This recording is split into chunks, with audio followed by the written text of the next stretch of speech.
qui vient de prendre le meilleur. Tom Ramette, le numéro 6 en tête. Derrière, ça s'accroche. Avec Fabien Espoir, c'est le coulon comme il est passé à l'extérieur. Pour éviter l'accrochage, Florent Richier totalement défendre. Oh là là. Et le leader du championnat en avant-dernière position, mesdames et messieurs, coup de théâtre. Nicolas Aubin, avant-dernier, le leader qui est peut-être en train de perdre son titre de champion là. Nicolas Aubin, avant-dernier, c'est-à-dire 14e. Le titre est en train de s'envoler à moins d'une seconde d'un retour de l'histoire. Il va falloir surveiller la plaque rouge. Et le retour de Nicolas Aubin, ça va se jouer à quelques points peut-être. Toujours Tom Ramette devant. Xavier Bogue et les Honda juste derrière. Puisqu'il n'y a pas d'Érisoire également. La Garonda, Carle François. Et Nicolas Aubin, aïe aïe aïe, regardez-le Nicolas. Certes, Florent Richier s'est arrêté numéro 25, ce qui fait les affaires du Normand. Cédric Souberas est à ses côtés, que se passe-t-il? C'est incroyable. Aubin et Souberas au fond de la nasse, tout au fond du trou. Ahmed s'échappe. Bogue est deuxième, Isoire troisième, Aranda quatrième, 5 Coulon, 6 de François, 7 Bonini, 8 Boxana, 9 Théier, 10 Escoffier, 11 Martin, 12 Souberas, c'est 13e seulement Nicolas Aubin. Le leader de son collègue à Rouge qui voit le titre s'évanouir à tous les coups, en tout cas, c'est ce que cela semble indiquer. On va rester évidemment très prudent, la course est longue, 7 minutes et 20 secondes encore.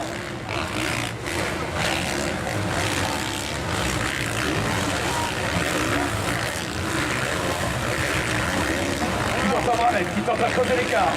Et Xavier Bogue, vous l'avez vu là, hop, la petite faute de Naftasiaka, perdu le calpier de droite, enfin le reposté plus exactement, qui s'est rattrapé miraculeusement. Fabien Isoire, derrière la piste devient de plus en plus difficile. Elle essaie parfaitement de côté, mais néanmoins elle se dégrade et c'est normal. C'est le vrai Supercross à la mode US. Toujours Thomas Ramette. Et derrière la patrouille des Honda avec Bogue, Isoire. Greg Aranda est quatrième avec Takawa. Le cinquième c'est Coulon, le sixième c'est toujours Charles François. Et Nicolas Aubin au fond du saut. Alors que son jeune frère vient d'être couronné il y a quelques minutes seulement dans ce championnat de France outdoor.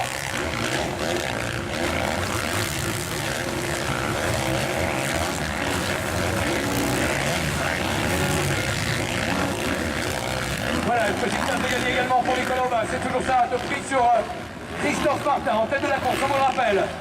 Thomas Ramette comme un métronome, très précis, qui ne semble pas menacer le moins du monde, qui s'applique. C'est difficile de rester concentré quand on n'est pas au combat direct.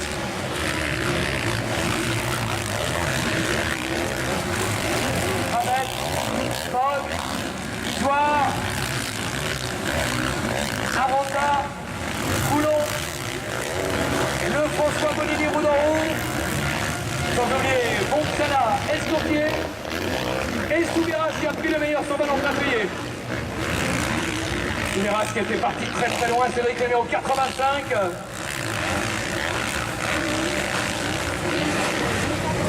On va demander également au pilote junior Enzo Polias, Mathieu Bouli et Tom Guillon de venir nous rejoindre sur le podium à l'arrivée. Les juniors du podium du championnat viennent nous rejoindre pour le podium final, s'il vous plaît.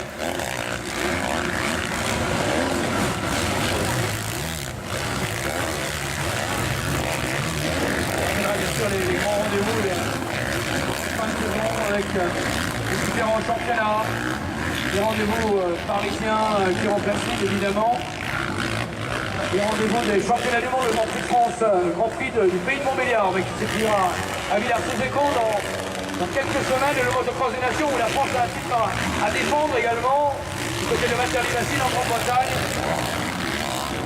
début du mois de septembre.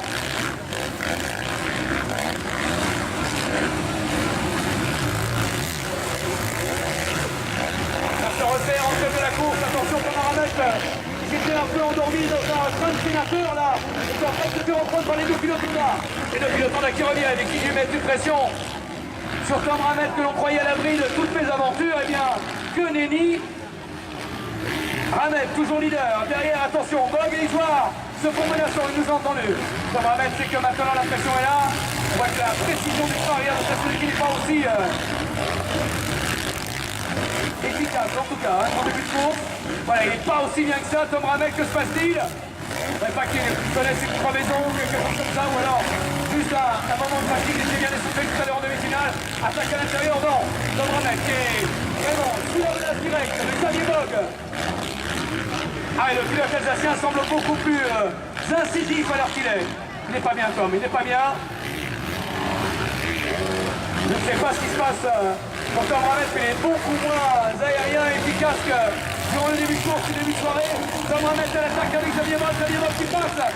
L'Alsacien en tête, l'Alsacien en tête.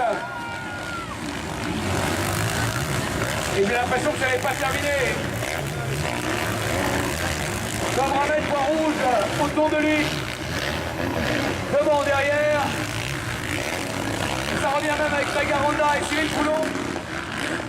Ah, petite surprise quand même, on croyait le Bourguignon à l'abri, tente-t-il de dominer le début de course. Et puis là, à 3 minutes de la fin du temps réglementaire, il a un gros coup de pompe. Ah, il faut être attentif, regardez comment ça se passe faire. Devant Poulon, le numéro 5 qui revient, Greg Aranda, le numéro 20 également. Ça va vite, une bonne course assez passionnante, voire palpitante. Ça y est, c'est passé pour Fabien Isoire. Tout s'effondre pour Tom Ramel, y compris les espoirs de titre. Donc là qui sort de la piste involontairement, bien sûr. Ça va mieux, c'est vrai, pour Nicolas Aubin, mais ça va être difficile. L'abandon de Roxana éventuel fait le jeu de Nicolas Aubin. Une course par élimination pour le Normand. Ça pourrait peut-être lui permettre de coiffer tout le monde. Sur le fil, les deux Honda.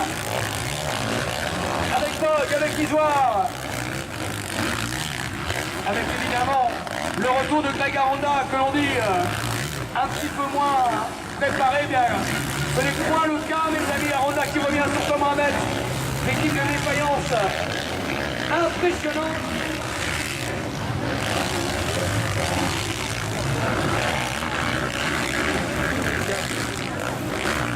Allez, ça déroule pour les deux pilotes Honda devant. Bogue. Isoire, elle s'est passée pour Aranda, que se passe-t-il? J'essaie de regarder là. On se demande à la régie, s'agit-il d'une crevaison par exemple à l'arrière, je ne sais pas. J'essaie de... Je marche qu'il y a un incident technique. Rien de très visible en tout cas. Nous sommes à 1 minute 20 de la fin du temps réglementaire, nous allons entrer dans les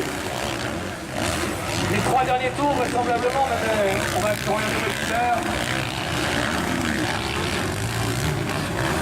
Il est là, il aurait peut-être lancé dans les 3 derniers tours. Au prochain passage. Et là, sa cadence est sérieusement ramolie, si j'ose dire. C'est pas très élégant, mais non, sinon, voilà, bonne. Voilà. Nous sommes dans les 3 derniers tours. Les 3 derniers tours.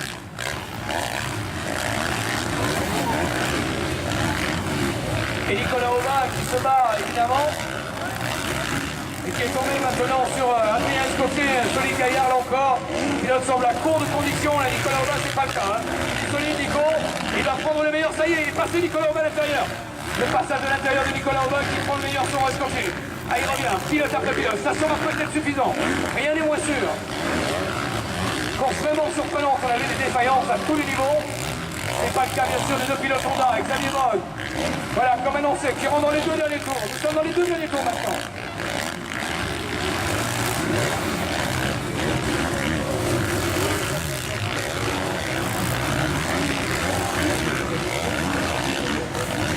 Le temps réglementaire est terminé, prochain passage, dernier tour. Il va falloir sortir une calculette pour le titre national 2017 à hauteur. Dans un instant, le drapeau blanc va être présenté à ce numéro 121, Xavier Bogue. Voilà, c'est fait, Bogue, pour son dernier tour. Soit, nous 3, 80 mètres. Greg Aranda qui a faibli également, qui s'est fait déborder par Matteo Bonelli. C'est une course à élimination assez incroyable. Le pilote du championnat du monde, Matteo Bonelli, qui n'est pas le plus styliste du groupe, mais costaud, coriace et très régulier, est en train de se rapprocher du podium de cette finale. On vous rappelle, pour le moment d'ailleurs, sur ce podium, on va au Xavier Bogue de 121. Attention, l'arrivée et la victoire, mesdames et messieurs, de l'ordre numéro 121. Xavier Bogue, vainqueur. Deuxième, Fabien Isoire. Troisième, le 5, Cyril Coulon. Quatrième, Tom Ramel. Cinquième, Bonini. Sixième, Aranda le bas. Septième, Souberas, magnifique dans son retour. Huitième, Théier. Et neuvième, Nicolas Aubin. Alors là, il va falloir laisser la fédération et ça va prendre quelques instants seulement, quelques secondes. On va se retrouver pour le podium dans une poignée d'instants maintenant. Et on connaîtra, puisque le podium du championnat suivra le podium de cette finale, le vainqueur du titre 2017. En tout cas,